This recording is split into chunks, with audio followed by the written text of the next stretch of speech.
السلام عليكم ورحمة الله وبركاته، مشاهدي قناة فكرة لبكرة. معاكم سارة. النهاردة أنا جايبة لكم وصفة لذيذة جميلة. تنفع الغدا تنفع العشاء. زي ما انتم شايفين شكلها كده. معلش ما تستغربوش من اسم الفيديو، بس أنا من كتر ما حبيت الوصفة ولقيتها سهلة وجميلة قوي، فحبيت ان هي تنتشر يعني وغيري يستفيد بيها زي ما أنا برضو اتعلمتها الوصفة دي وحبيت أفيدكم بيها. المكونات معايا كوبايتين دقيق، مجين يعني عادي بتوع الشاي، دقيق ابيض، ومعايا هنا ربع معلقة سكر، ومعايا نص معلقة صغيرة شاي ملح، قصدي نص معلقة بتاعت الشاي، ومعايا هنا معلقة صغيرة ممسوحة خميرة، ومعايا ربع كوباية زيت او 3 معالق زيت بالظبط يعني، ومعايا فنجان مية صغير دافي. هنزل بكوبايتين الدقيق بتوعي معايا.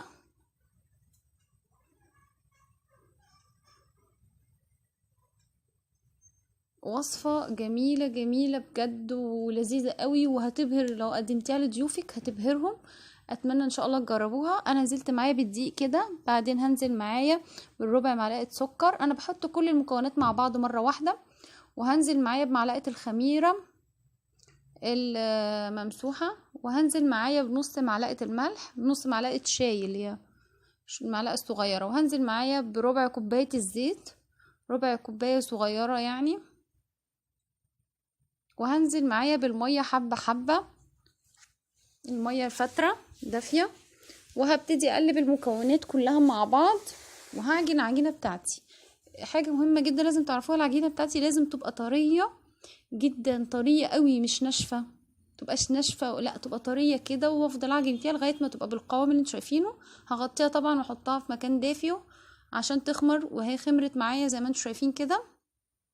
هبتدي اشكلها بقى الشكل بتاعي زي ما انتم شايفين. انا هشكلها الشكل ده اللي هو شبه الكمثرى او الجوافة اهو، او شكل اهو الرسمة بصوا بتاعتها. هعمل لكم واحدة قدامكم عملي عشان تشوفوا احنا بنعملها ازاي. انا بكور الكورة بتاعتي عادي جدا اهو، هحاول اقرب لكم عشان تشوفوها. انا بكورها من فوق اهي، وببتدي اهي اشدها من تحت كده، اقفلها من تحت بصباعيني بحيث تبقى عاملة زي الجوافة كده. شوفوا شكلها حلو ازاي. هرصها في الصينية مدهونة زيت، واحاول اهي اشدها لقدام شوية عشان تبقى شبه اللقمة كده. اما اجي اقطع واعملها يعني بعد ما تستوي هبتدي اشدها كده. بصوا سايبين مش سايبة مسافة، يعني مسافة صغيرة جدا، اسيبها تخمر بقى برضو تاني مفيش 5 دقايق و10 دقايق. بصوا نفشت ازاي وكبرت وادتني الشكل اللي انا عايزاه، هو ده المطلوب. تمام اهو دي شكلها بعد ما خمرت، ما شاء الله ما شاء الله. بسم الله ما شاء الله، جميلة جدا وما فيهاش اي حاجة صعبة ولا اي حاجة مكلفة. هبتدي اجيب معايا ده انا معلقة سمنة سيحتها مع معلقة زيت، وهبتدي ادهن بيها الوش بتاعي كده. دي بدل الناس اللي ما بيحبوش يدهنوا الحاجة ببيض عشان ريحة البيض، تقدري تدهنيها بمعلقة سمنة على معلقة زيت او معلقة زيت بس، هتديني نفس النتيجة.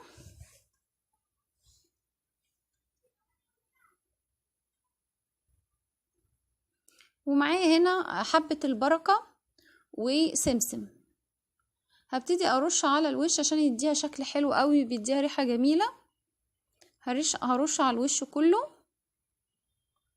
اهم حاجة يا جماعة بعد ما بقرص العجينة اني اسيبها ترتاح، بعد ما اشكلها رسمة الجوافة دي لازم اسيبها ترتاح عشان تنفش وتديني الشكل ده.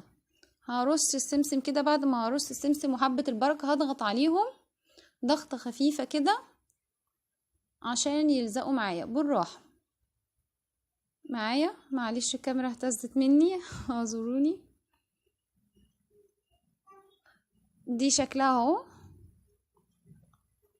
ده لسه بقى ما تدخل فرن هتعلى اكتر يعني وشكلها يوضح وهتبقى جميلة جميلة جميلة. انا ولادي بصراحة انبهروا بناتي انبهروا بيها جدا. بصوا بقى الحشوة معايا، انا معايا اول حاجة هنا دي جبنة فيتا عادية جدا، جبنة فيتا وعليها حبة زعتر ومعلقتين زيت. ومعايا كمان طماطم متقطعة صغير، واي خضرة بقى ده اللي بيبقى في البصل الاخضر، بس ما خدتش الراس بتاعت البصل الاخضر. ده زيتون مخلي وبصل مخلل يعني بصل متخلل اللي بيبقى في الترشي مخلل وزيتون. ومعايا لانشون متقطع حتت، ده لانشون بيفي عفوا.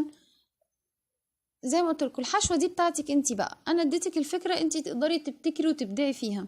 هنزل المكونات كلها على بعض كده. انتي ممكن تعمليها باللحمه المفرومه وتعصجي بصل، ممكن تعمليها بالشاورما، ممكن تعمليها بخليط جبنه رومي على جبنه شيدر على جبنه فيتا على جبنه كريمي. ممكن تعمليها اي حشوه انتي في دماغك تقدري تعمليها وتستخدميها. ممكن تحطي فلفل الوان، ممكن تحطي بسطرمه، يعني افكار كتيره جدا جدا اللي بيحبوه اطفالك واللي متواجد عندك في تلاجتك. فده اللي متواجد عندي بصراحه، فانا هعمله بيها. ودي هيطلع طعمها حلو قوي. ومعلقه الزعتر انا هقرب لكم الكاميرا عشان تبقى واضح ليكم.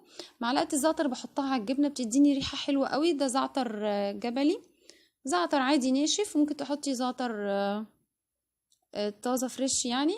وممكن تستخدمي بدل عيدان البصل الاخضر اللي انا حطيتها، ممكن تستخدمي بقدونس كزبره زعتر فريش.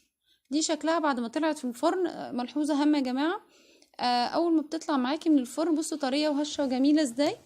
لازم تغطيها بفوطه علشان تطرى معاكي، ماشي، عشان تديني القوام الطري اللي انتوا شايفينه ده. بعد كده هبتدي انزل معايا الفكره بقى في ايه. هنزل معايا بالحشوه في نص الصينيه. هي الاكله هتتقدم في الصينيه زي ما هي كده.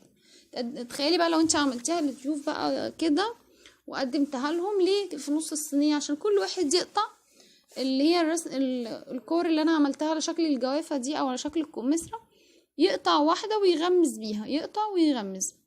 فشكلها تحفه تحفه. ممكن قلت تغيري الحشوه بمزاجك زي ما انت حابه.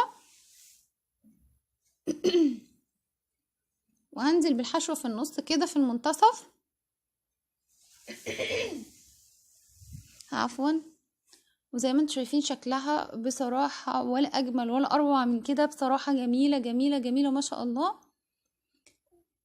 وزي ما قلت لك تخيلي لو انت هتقدميها لضيف بقى كده، او حد جاي يتعشى عندك او يتغدى عندك بقى، وتغيري ممكن لحمه مفرومه، ممكن حتتين بانيه صغيرين تقطعيهم وتزودي عليهم فلفل الوان وزيتون مخلي وشويه بصل، واسمك عامله صينيه كده شكلها حلو قوي.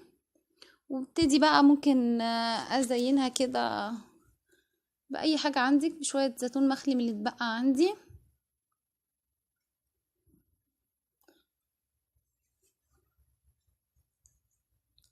وممكن اي حاجه، ممكن انا عندي كيس كاتشب ازينها بيه كده عشان بس تشد انتباه اطفالك. حاجه بسيطه يعني كده. الديكور ده بقى انت وذوقك انت واللي متوفر عندك في البيت. ودي شكلها اهي، ويا رب تعجبكم والله بجد. جميله جميله. زي ما قلت لك انا عاملاها كده مقسمه عشان كل واحد يقطع قطعه ويغمس بيها. تبقى حاجه سهله. وانا هقدمها زي ما هي في الصينيه كده، مش محتاجه انقلها في حاجه، وهي لوحدها يعني. زي ما بيقولوا العين بتاكل قبل البق يعني. فهبصوا هقطع منها ونغمز. بصراحه جميله جميله جميله. بصوا شكلها هشه ازاي. بصوا ان شاء الله ان شاء الله تجربوها وتعجبكم. ولو عجبتكم ما تبخلوش علينا بلايك. وانا سميت الفيديو كده علشان زي ما قلت لكم يوصل لاكبر عدد. ودي شكلها ممكن تقدميها كده من غير ما تزينيها